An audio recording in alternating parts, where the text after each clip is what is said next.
Good afternoon, and thank you for joining the RC West Oversight Committee public meeting. My name is Jimmy Bashar with the ISO Stakeholder Affairs Group, and I will be facilitating today's webinar. The committee chair, Michelle Cathcart, and committee vice chair, Steve Cobb, are also on the line. We also have a number of ISO and RC West representatives in the room, and I'll have them introduce themselves at this time. Jennifer Russ. Joanne Ally. Tim Beach. John Spomer. Eric Schmidt. Nancy Treyweek. Thanks, folks. As a reminder, we will be keeping the speaker lines unmuted. So if you're a member, please be sure to dial into the speaker line, and we please ask that you manually mute the line on your end unless you're, of course, planning to speak. And we do ask all folks to please hold questions till the end, as we will hold a Q&A at the end of the discussion. The materials for this meeting are available on the RC West Oversight Committee webpage, which is located on the RC West page under the Stay Informed tab on the ISO website. This webinar is also being recorded, and the video file will be posted for stakeholder convenience. You can look for that on the committee webpage by week's end. And also please note, because this is a public meeting, anyone is welcome to participate, including members of the media. Our agenda for today's call, as you can see, is to begin with the roll call, followed by an update on the RC operations working groups and RC to RC transition plan. Then an update on how the customer onboarding is going, which includes a discussion on the transmission plan for July customers, an update for the November customers, as well as an update on training. The next agenda item is to update folks on the technology regarding our network model. And then we'll wrap up today with taking future agenda items and setting aside any time for any public comments. And with that, I'll hand it over to Michelle to take roll call. Thanks, Jimmy. So again, for those of you that are Oversight Committee members, you should have gotten the speaker line information from Christina Osborne, so please make sure you're dialed into that. And we'll go through the roll call. Arizona Electric Power Co-op.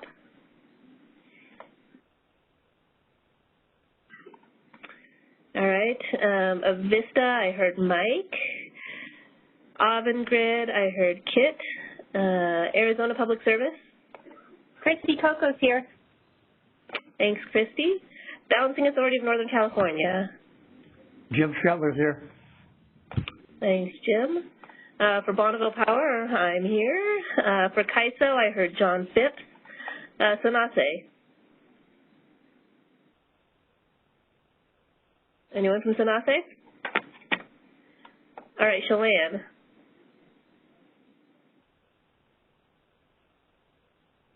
Douglas?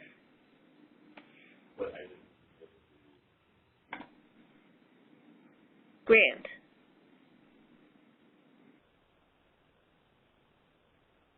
Hetch Hetchy?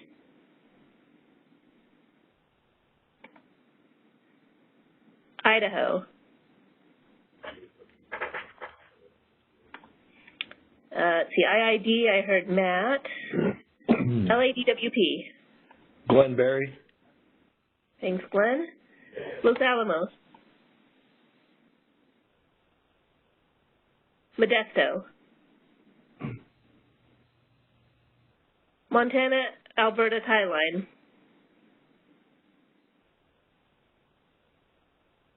Naturenter, I heard Paul.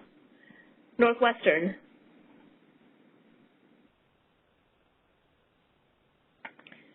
NV Energy.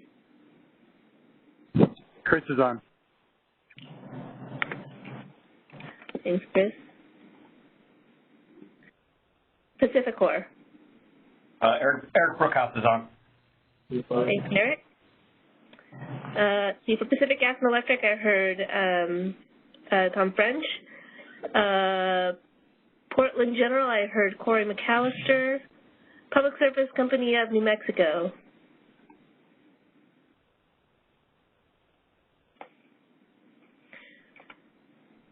Let's see. Puget Sound Energy, I heard Shauna. Salt River Project. Evan on the phone, too. Oh, thanks, Evan. Steve's on, Michelle. Thanks, Steve. Southern California Edison.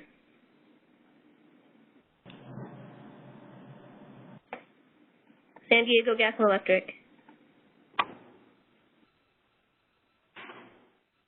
Seattle City Light. Pavel, group eyes on. Thanks, Pavel. Silicon Valley. Mud. Mark Willis. Thanks, Mark. Snohomish. Tacoma. Transbay Cable. Tri-State, I heard Keith. Turlock, I heard Casey. Valley Electric. And Western.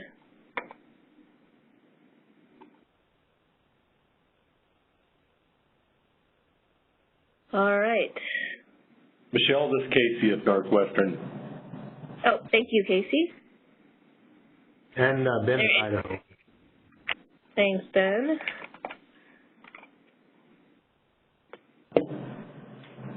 Anybody else join? Hey, Michelle, this is Ash Baker at WEC. Hey, Steve.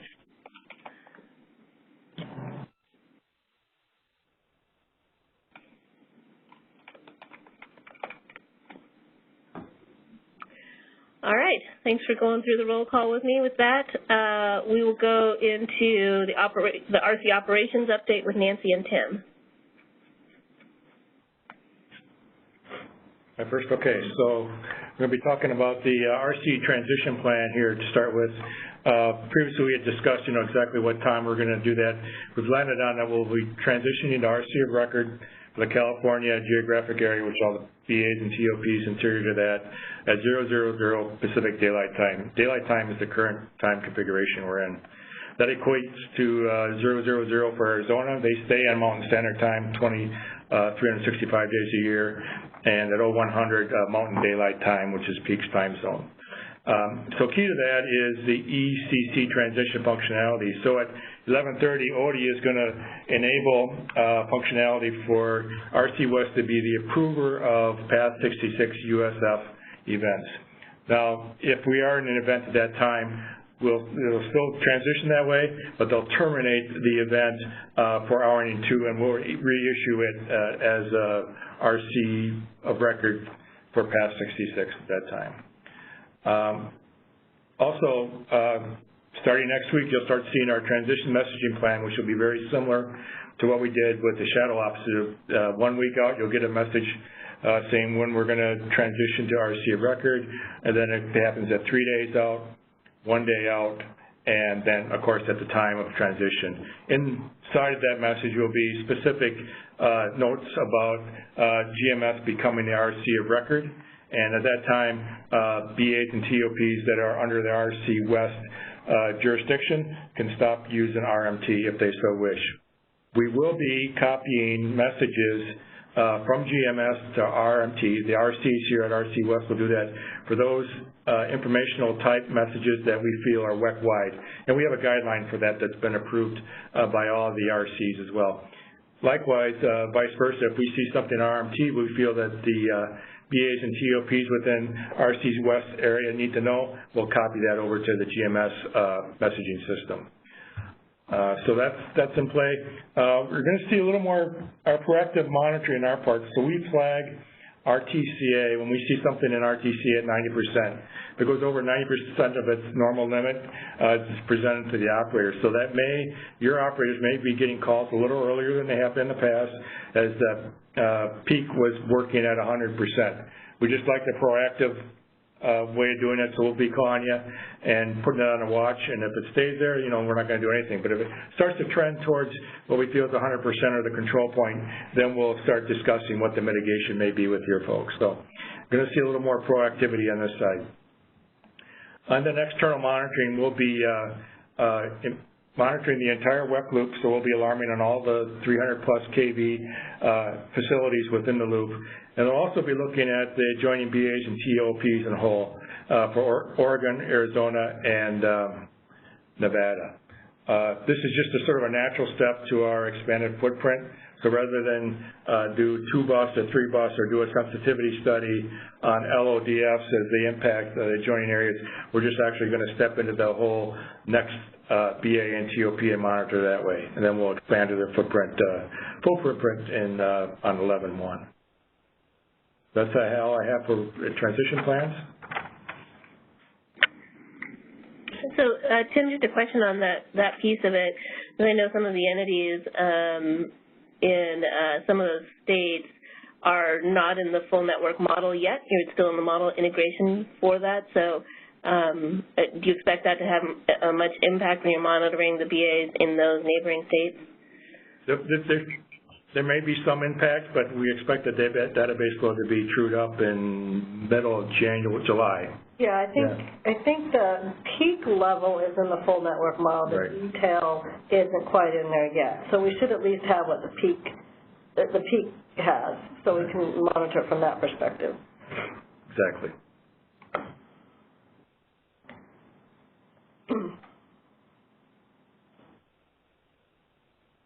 Any other questions on the transition plan? Okay, well, as Tim said, we'll be sending out messages and, communicating as we go along the next couple of weeks.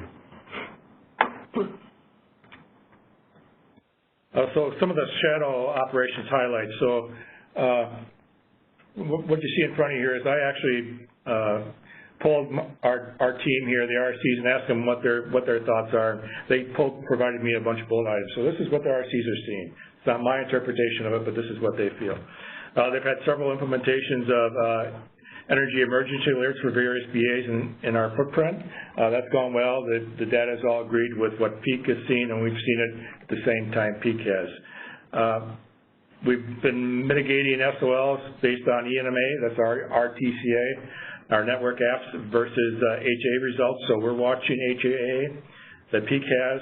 We're seeing things come up in HAA, which is a good replication of what they're seeing, and we've seen it on our side virtually the same levels. We have found some limited variations, and we have found some issues in data or telemetry, but those have all been corrected. So again, just the normal evolution for that.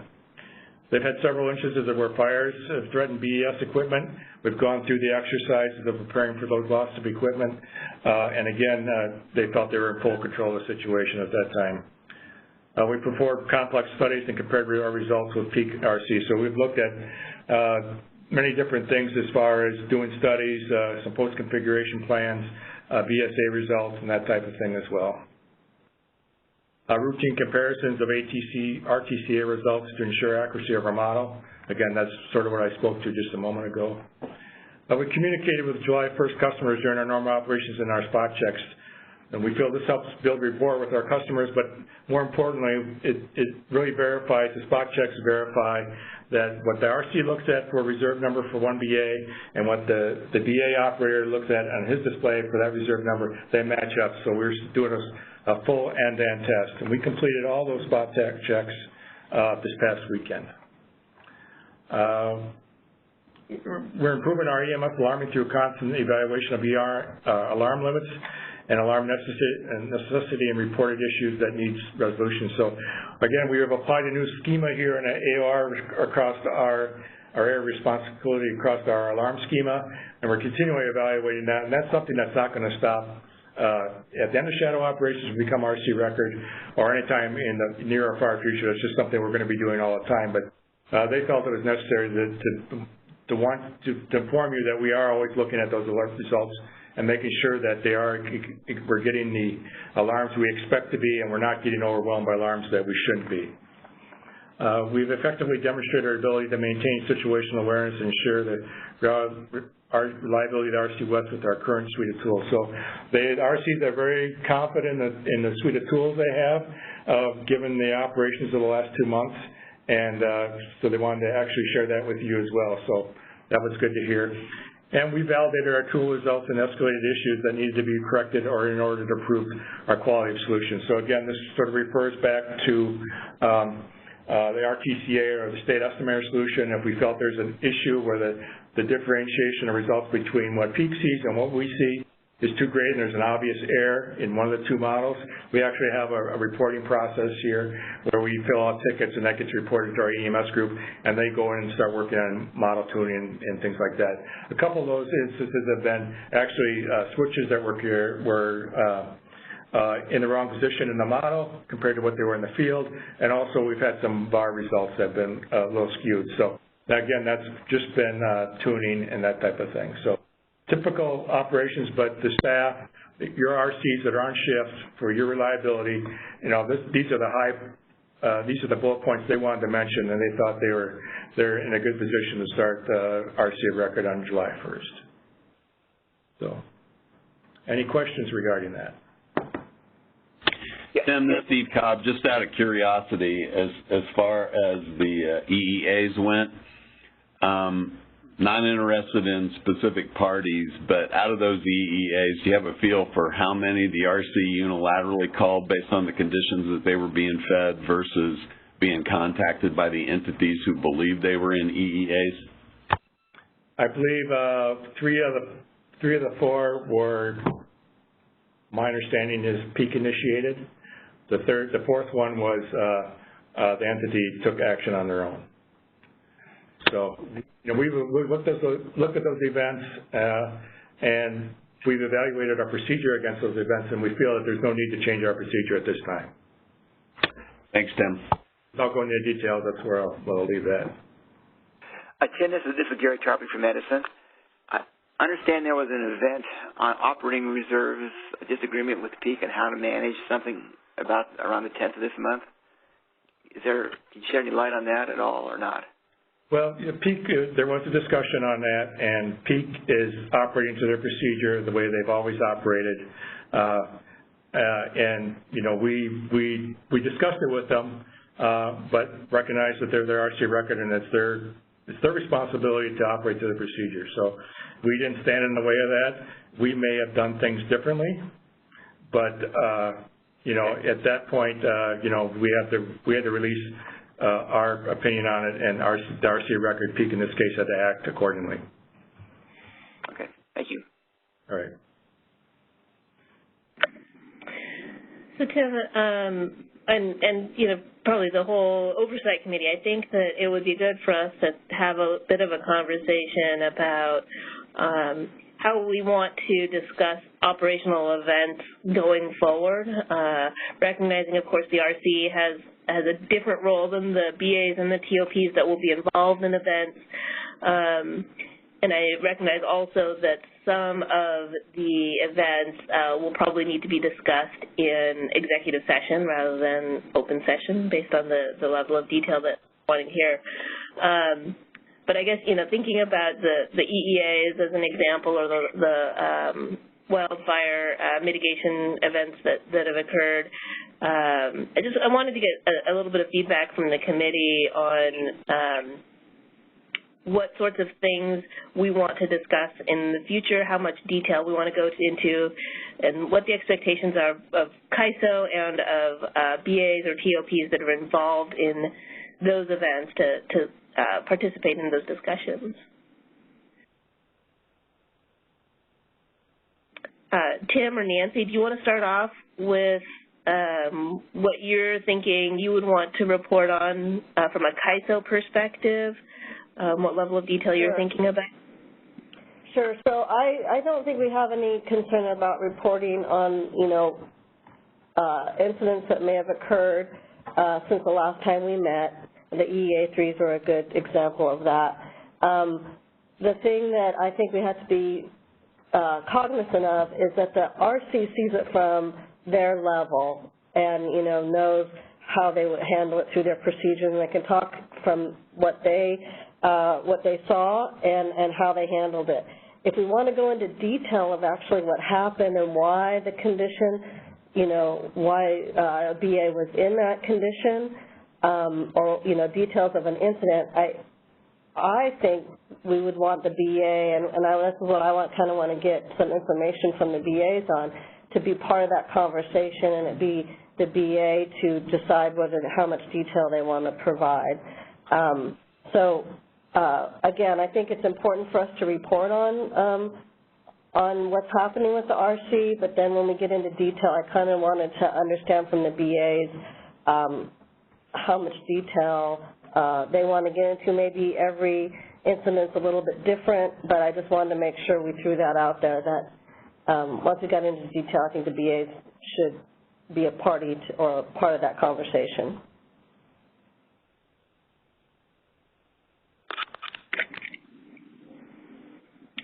Thanks, Nancy. So I guess I'd ask for open discussion on whether we want to have this sort of review in these meetings or in closed session, and maybe from some of the BAs that had some of these events over the last month or so, not about the details of your actual events, but thoughts on what you might want to talk about in the future in the Oversight Committee and how we want to talk about these sorts of events.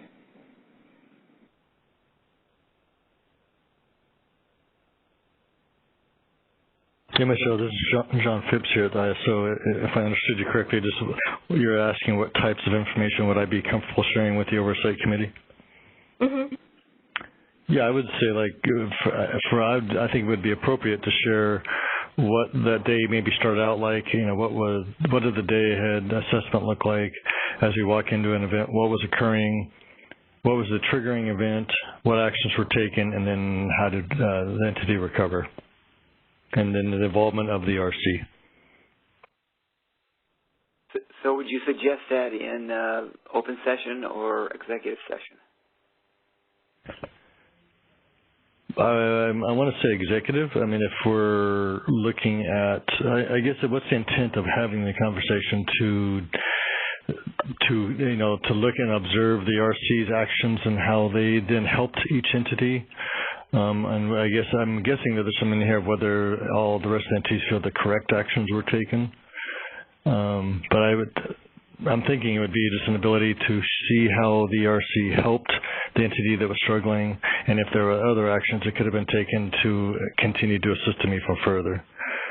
I'm not sure whether that would be best in executive or open session, though. I'm torn on that one.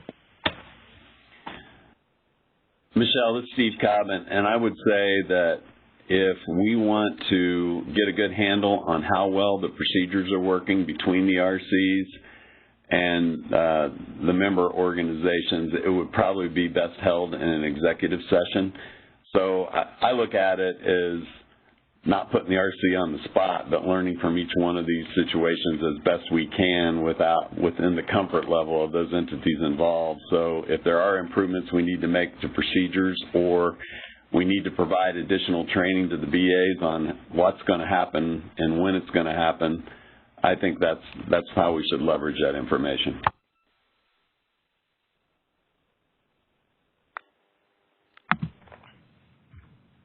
Okay.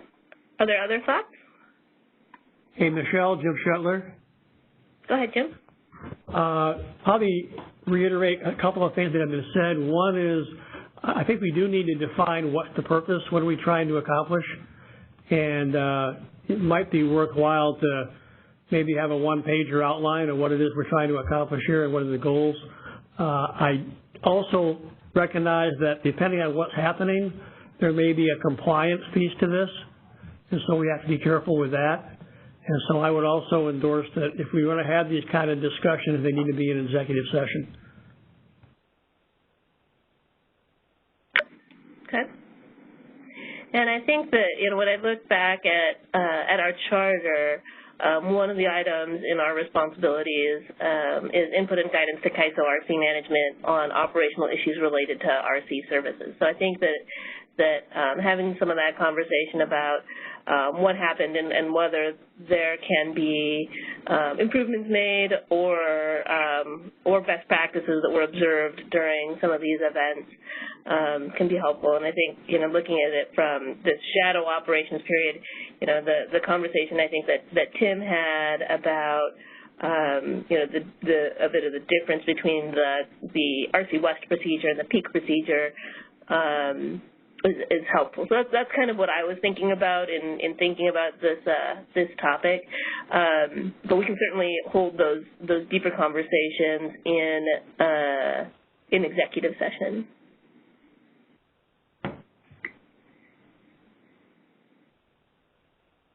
Are there any other thoughts on that? I guess, Michelle, this is Steve again. Tim, is there anything that you have witnessed or your RCs have witnessed at this point where you can see it being valuable as far as a discussion on a specific incident that you would want to bring forward and use as an example? And I think it cuts both ways. You could say, you know, based on our observation of this event, here's what happened, and we believe that this is a good example of what should happen. Yeah, you know, absolutely we want to share our experiences of success as well, right? So we don't want to be just looking for problems all the time, but also understanding when we're successful in what we're doing, our procedures are accomplishing the reliability goal that we've all set. With that, then we also want to be looking at opportunities for improvement, you know. So and part of that would be get the perspective of the BA and TOP that are involved in the events. So not only just the RC West, but, you know, as RC Director of RC Operations here, I want to understand what the BA and TOP is thinking and what their opinion is for an event that happened on their system, and if there's a better method for it. Do you have any events that we've already been through that would be an example of having those discussions? Well, yeah.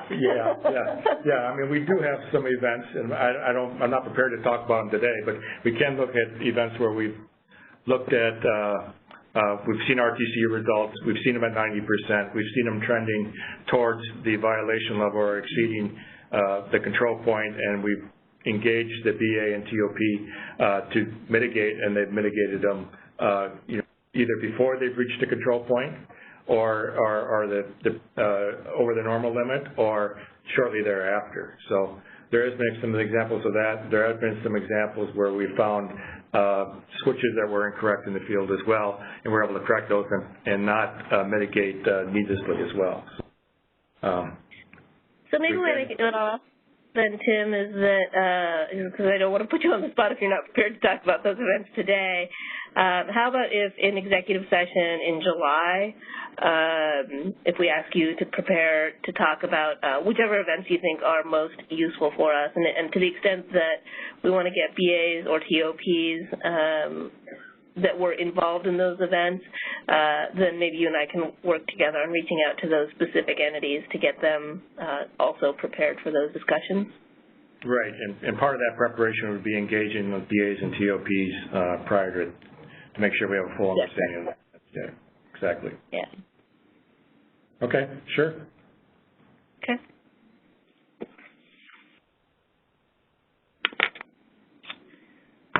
All right. Do you want to move on then to the discussion of the proposed work group?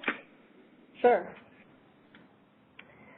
Okay, so one of the agenda items for this meeting was to put a plan together, or at least a discussion around proposed work groups for 2020, what would be ongoing and what would be we consider retired. And I'll walk through that. Also, there's some joint RC work groups that have been discussed at an RC level, so I wanted to talk through that as well. So first of all, I wanted to say I know there's been a lot of meetings and a lot of work groups, and we really appreciate everybody's staff time and your time to get us to this point. We anticipate that all the work groups will continue going through 2019, just keep as needed, and then in 2020, this would be at least a proposal to talk through. So we think that the data exchange work group, obviously, we feel it should continue. We're suggesting that right now, biannually, we can start out more frequently than that. And I think the work groups can establish how often they want to meet, and then they can change that frequency as well. The ops planning work group, we're suggesting quarterly meetings. We think real-time operations work group should continue as well. Starting out with monthly meetings, that might want to continue monthly, but that can also move as, you know, time moves on and the work group determines whether it's needed or not. And we think the training work group is important because there is some training and making sure the training teams are all on the same page of anything that may be coming up. We do anticipate there'll be some sort of a HANA users group as well. I didn't have any frequency on that. I think the HANA team will probably, and that group will probably decide that. The work groups we think could retire is the SEAMS work group, and this is the one that the ISO established. It really didn't have any tasks. It was kind of a group that we kind of ran things by, but actually probably all the same members are on the real-time group. So we think anything that was talked about in the SEAMS group is also talked in the real-time group, so we think it's kind of redundant. So the real-time group will take on that. The settlements work group, once we get the settlements implemented, we don't anticipate that we'll need a settlements work group anymore. In 2020, we would expect that the onboarding and track 3 would go away, and so that one we won't have. And then the regulatory and communications group, at least at this point, we don't see that as an ongoing work group. Obviously, things can, the OC could put any work group they want together if things changed and they needed a work group for a short period of time. We also thought that the work groups could establish task force teams if they need to. I know the ops planning in my next slide, I'll probably talk a little about that. I think there's several task force teams in the ops planning. Also, we believe that the work group should develop charters, chairmanships, and membership as we move into a more permanent situation in 2020. And then I just talked about that the things that we talked about, the themes would be talked about at the real-time work groups or the ops planning work groups, or both probably. As far as joint RC work groups, and this is coming from the RC to RC meetings, we do plan on establishing a work group for the WIT. There's currently a WIT users group. It'd probably be the same people. We'll call it a WIT work group. We're expecting that to start out monthly probably this year. It's meeting quite frequently right now. And then maybe go to quarterly in 2020, but again, that work group can decide how it wants to meet. Also, the ECC, we anticipate continuing, again, monthly as we go through this year, and then quarterly in 2020. We do have a shared process and tools. These are kind of the things like the network model,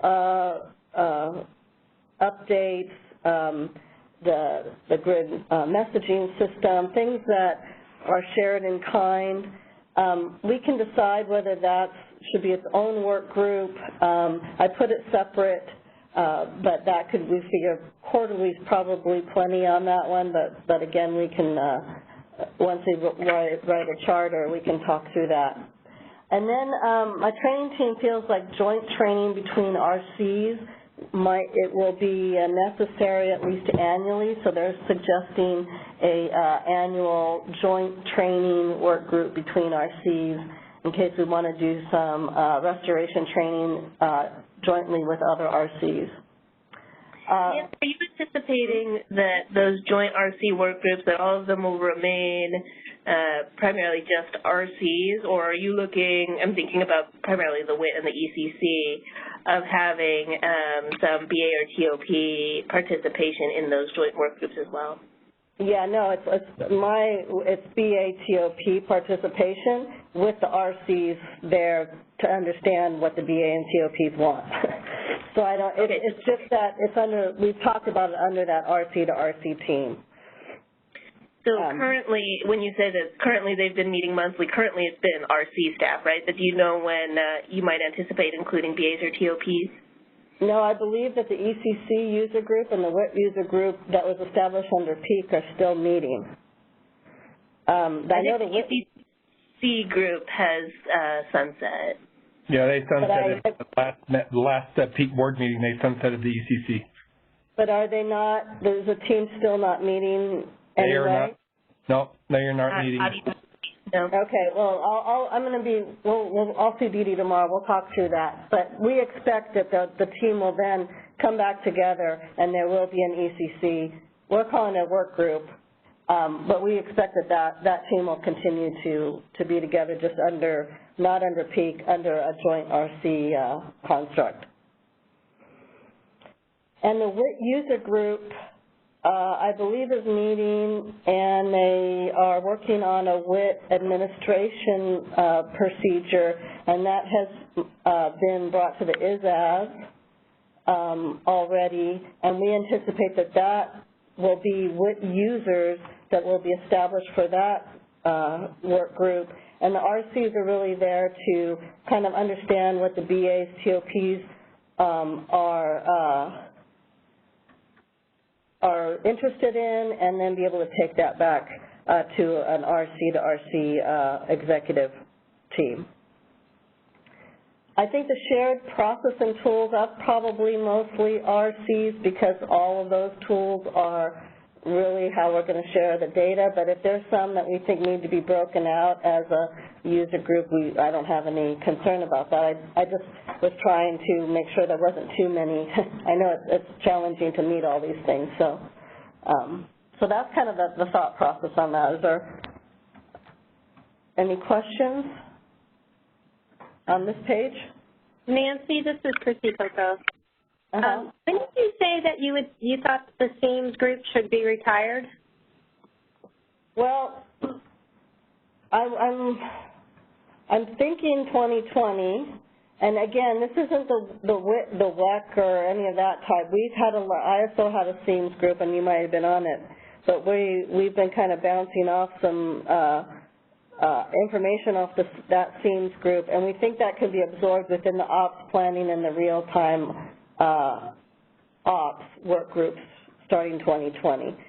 Do you think the same, or do you want to continue to have that? I just was wondering if we, when we're thinking about the SEAMS group, and maybe I'm thinking about a different group, just I guess I was thinking about the RC to RC coordination as the SEAMS. Yeah.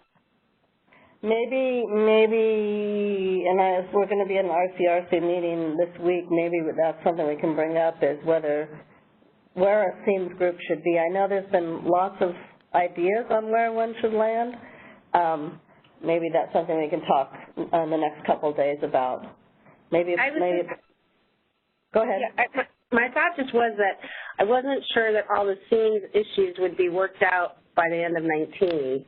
There's some things that have to be worked out, but then there are some things that will be, just sort of aligning processes, right, where there's no right answer. And I kind of assumed that would take a little bit more time than just, the day everybody was stood up, but maybe, like you said, I guess the RC to RC coordination can talk about that and see what the thought is. Yeah, I think it probably belongs more in under that umbrella than probably under just the RC West umbrella. Yeah, I would agree with that. Okay. So I'll bring that up in the next couple days, and then we can adjust this. Okay, great. Thank you. There's an RC to RC operations that happens as a subgroup at the NERC ORS where all the RCs get together and talk about, operations amongst themselves, and we think that's the appropriate place to have that type of discussion.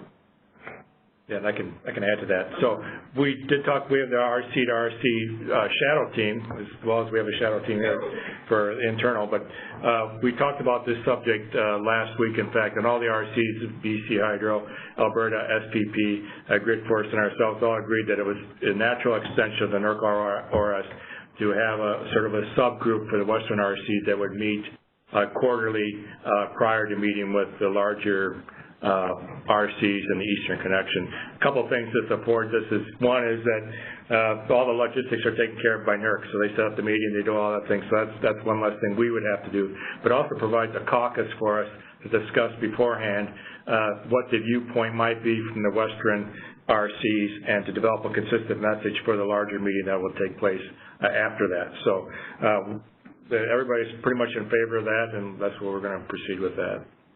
So. I was just thinking, I shouldn't think out loud, but I do sometimes.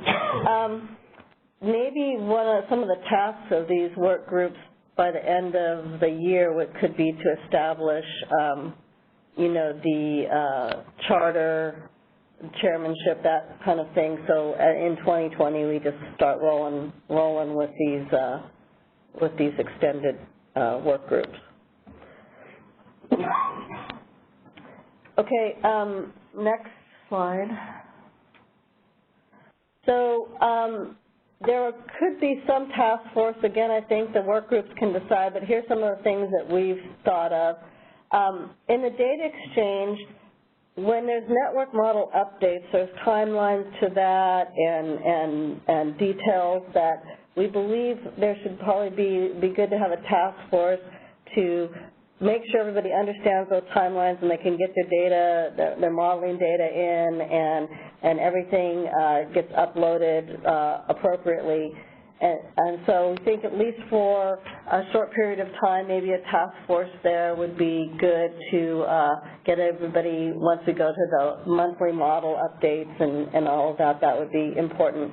And of course, IRO 10 data, anytime things change or changes to the spec, we would believe that the data exchange, that would be probably one of their main things that they're doing is IRO 10 discussions.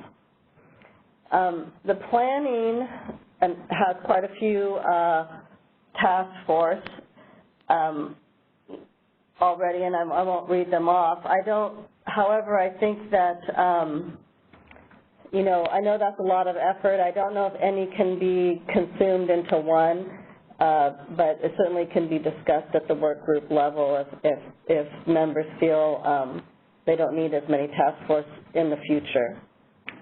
I think Dee Dee feels that this would be a good way to handle it, but I just wanted to put that out there because I know it's a lot of effort on everybody's part.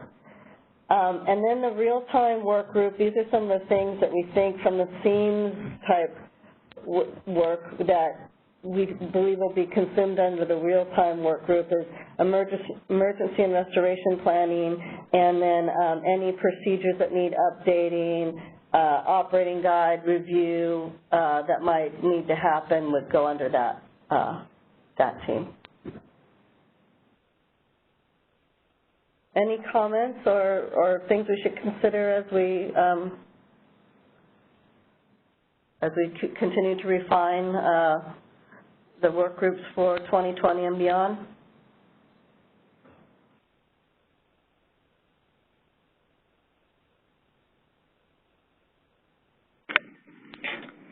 All right, well, thank you, Nancy, for putting this together. And it sounds like we don't have any initial comments. I appreciate your work on that. Okay, and if it's too many or whatever, we can adjust as we move forward. Yeah, and I appreciate your sensitivity to the amount of resource that it takes from all of us to staff these various groups. So I think that action for all of us Oversight Committee members is to touch base with the folks that we have on these teams and make sure that they have clear that we're wanting to review the frequency and longevity of some of these groups as well, and that we're looking for them to provide that input to us.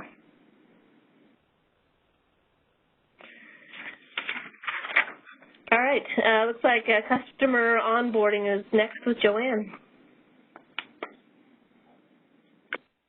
Okay, good afternoon, everyone. So I'll start with the July customer onboarding. So we're kind of getting towards the end of that. We're in the last couple of weeks, but a lot of important stuff going on. Yesterday afternoon, we deployed our Web OMS version 3. And that is now available for customers to begin submitting production outages. So hopefully people are getting rolling on that. I haven't got a status on that. I know I've heard of some that we're actually seeing outages go in. For any outage that is effective on July 1st, those outages per the normal IRO 10 rules need to be in by the 23rd. So it's a Sunday. just kind of keep that in mind, just a reminder on those. I also want to point out that there is before I went into the others, there is a transition plan that I have posted. I've communicated that in the onboarding track 3 meetings. That's out on the RC portal in the track 3 folder under production transition. So all the details of this are in there as well. Starting on Monday, the 24th, we're asking customers to begin transitioning to submit their forecast data. So the IRO 10 Section 3 forecast data. We'll be deploying the rest of the applications that are user-facing, RC BSAP, new BSAP for SMUD, and ALF, CMRI, and HANA base. But the primary focus for next week is using RC BSAP, and ALF for submitting the forecast data. So we ask you to start submitting as soon as possible. On the 26th, we will close our stage environment, and there's a technical reason for this, or a tactical reason, I should say. We want to make sure that if you are accessing our systems through EIDE or API, or even through the UI, if you're not accidentally going to stage, we want to make sure you're getting used to going to prod. So sometimes closing the stage environment, you'll get a few surprises in there that people say, oh, I'm still pointing to stage. So we want to do that early.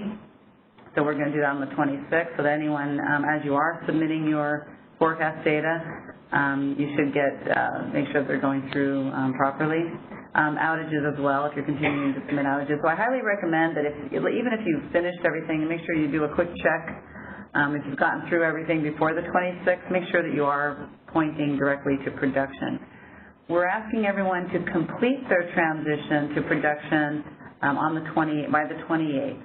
I recognize the day ahead you may have a little more time with that, but if we get that in by the 28th, we'll have a little bit of leeway in there so that by 7/1, if there are any issues that we see in any of the reporting, that we'll be able to track that before the 7/1 cutover date where RC West becomes the RC of record.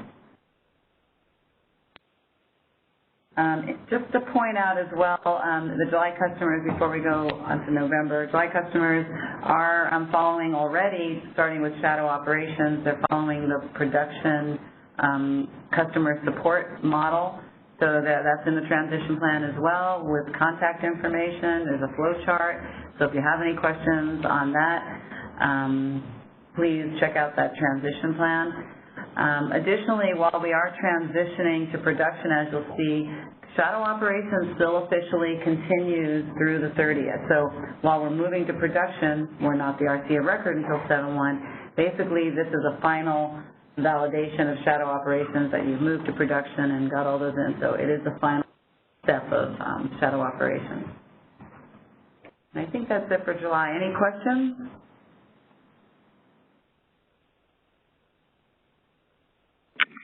Joanne, I assume that the plan would be that when we get closer to November, it would follow a similar timeline for the November customers? Yes. There may be some minor variations in the transition plan because of the nuances of, first of all, more EIM entities, also the fact that we already have folks on RC in July. So there'll be some nuances, but the general timing will be the same. And I've been planning to do this and haven't sent it out yet. I was going to send the July transition plan out to the November customers just as an FYI. So I will do that. Okay. And will you report in July how that transition went and if there are any lessons learned or anything for the November customers? Yes, I think that's a great idea.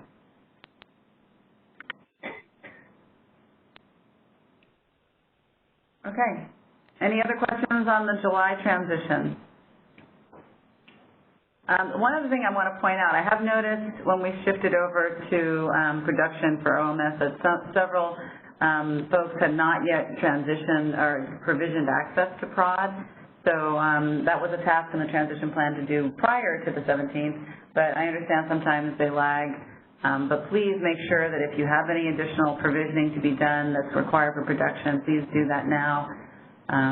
We want to make sure that everyone's ready to go and that we can get the outages in by the 23rd. So. Okay, let's move on to November. Okay, this is a more high-level plan on what we're working in right now is the integration testing. So access, I've actually polled the customers last week, all the November customers, see how they were doing with access. For the most part, everyone is doing their provisioning. Some people are already starting their testing, but everyone is in the middle of their access and provisioning process. I think I'd rather us be a little bit more deep into testing at this point, so we're trying to work. I know Gina's been helping a lot of the folks, Gina and her team, get through some of the access issues, so we're trying to get through those as quickly as possible. If you hit the thing one more time.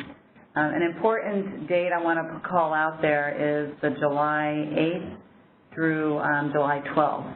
We're going to be asking that you submit data, and that will be your gen and load forecast and outage data. Production-like data. It doesn't have to be exactly what's in production, but I mean, it should be production, not crazy test data, but something that's some sample production items so that you have enough for the WEC certification visit that's coming month. And that'll be during the data validation phase. The data validation phase technically goes from July and August, but the first step is, one, making sure that you can do that, you can actually submit, and that's the first real step. So I think the real first step in data validation is that 7.8 through 7.12. You can actually submit production-like data. Following that, we will be scheduling data validation meetings with each customer. Probably in the month of August. If there are some people that are ready early, we may get them in late July, but we'll see how that goes. So we'll be scheduling 30 minutes to an hour, depending on what kind of validation you have to go on, and we will literally check what you've submitted and that we've received it, what we're seeing, and it matches, the data matches and everything. So typically, or at least what we've seen in July, there will be some issues that pop up during there, so we've allowed enough time so that we can get that wrapped up before the end of August. The day in the life testing is the last week of August, and that's when it's basically a test of our shadow operations. So just making sure that you can actually do the steps that you would be needing to do during shadow operations, so a dry run.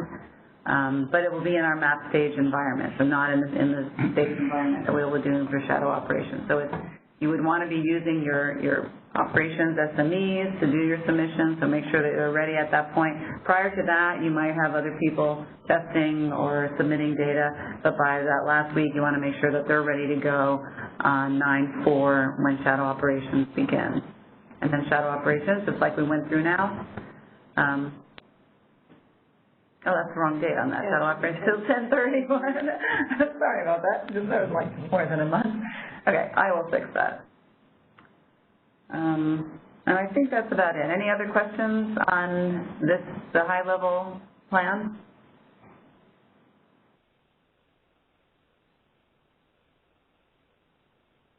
Okay, let's go through. A few reminders, and again, calling that out again because it's an important one, the July 8th through 12th. Also, I've noticed that there are still some outstanding supplemental generator information templates that we haven't yet received. Those are important because if you are testing, which you should be doing now, you won't be able to see your generation information on RCBSAP in order to submit your gen forecast. So I want to just remind everyone to, if your team has not submitted them, I request that the Oversight Committee maybe reach out and make sure that they're getting that in. And I know for the EIM entities, there's been a lot of questions, and it is a little different for EIM entities. So we've scheduled a meeting, and that'll be tomorrow at 3 to go over and answer some of the onboarding questions, specifically the technical integration type questions. So we'll have our technical folks on the call. And then just one more slide, just the high level. This is just, again, for just November, as a picture of our timeline, so you can, some people prefer photos or pictures. And I think that's it. Any other questions on the November customer onboarding?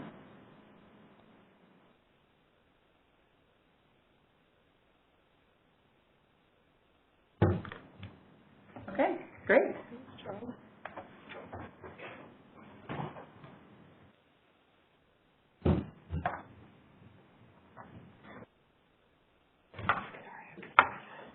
Okay, hi, this is Gina Wanzer, client trainer. You've heard from me before, but I have a training update for you today. So the HANA on-site training is still going to be in August. The dates have been released, and we'll be working on releasing that registration link hopefully by the end of day today to your HANA representatives. So what I asked each organization to do was to identify a HANA representative so that we could work with them to facilitate who will be attending the on-site training. So if you may want to check with your HANA teams to make sure that they have done that. There's a CBT and how-to video set that should be coming, but it is delayed. We just want to make sure that the UI is accurate to what you'll be seeing when we have visualization and study. The modeling changes, hopefully your teams have already seen this, but the RIMS how-to video and the modeling changes CBT is now available on the RC portal. And then just a quick update on the restoration side of things. I know you guys probably have people who are involved within the training working group, but they have hosted the July customer system restoration drills, and they also hosted a system restoration exercise for the GOP entities. They're working on developing the fall restoration drills, and then we're continuing that work with the CBT and the how-to videos. So the restoration basics CBT has also been released, and then the how-to videos will be released this week. So a lot of work still happening on the CBT and video front. So we're really getting closed up on that with just HANA remaining, and then continual development with the HANA on-site training and the restoration. On the HANA training, so I know that the base HANA service is available to all of your RC customers, and so I guess the question is especially for your on-site in August, is that really for the more advanced HANA users, or would there be benefit to those that might use your base HANA services as well? I think that's, I guess, kind of up to your entity, but let me phrase it this way. So we're actually opening up the initial registration to the entities who have already subscribed to HANA services for these advanced features like you're talking about, which is visualization and the study. So for the folks who are moving from HAA to HANA, or who are maybe utilizing HANA as their backup tool, this is definitely something they should try to attend if possible. That being said, I know there are a couple entities who are looking this as a potential backup tool. We'll be opening up the remaining spots, and they'll have a chance to register for this if they'd like to, if they want to try to check out the tool before deciding if that's the route they want to go. Does that answer your question? Yes, thank you. Great. Are there any other questions as it relates to training?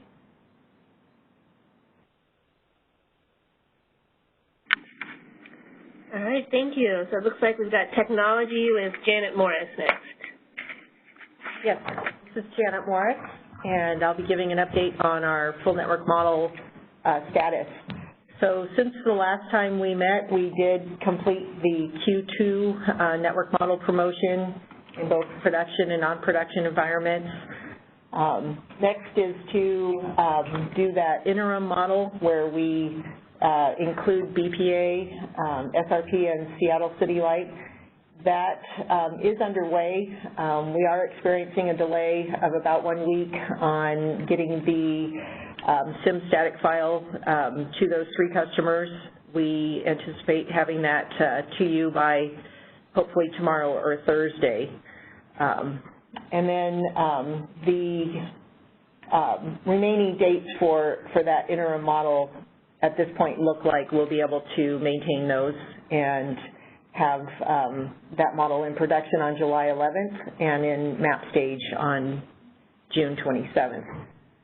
And then no changes on the Q3 network model.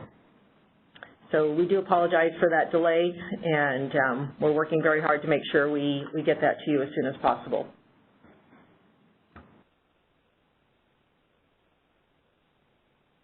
Are there any questions about this or anything else related to technology?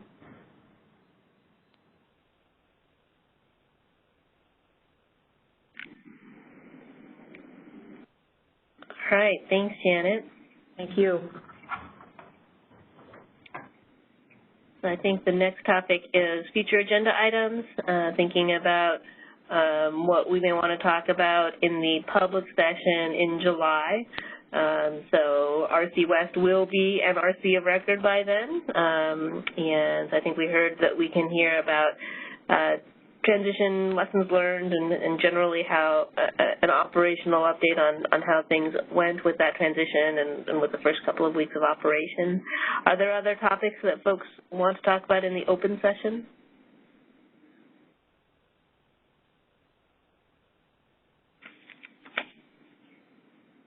Okay.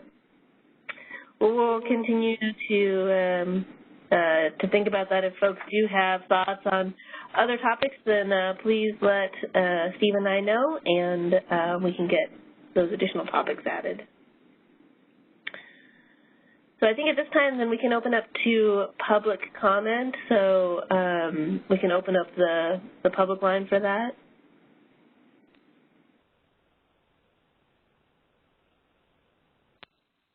Are there any folks that are interested in making a public comment?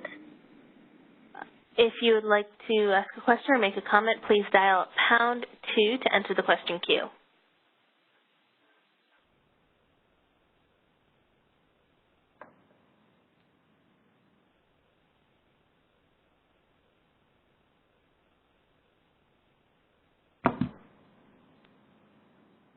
And at this time, I'm not seeing any callers. Okay.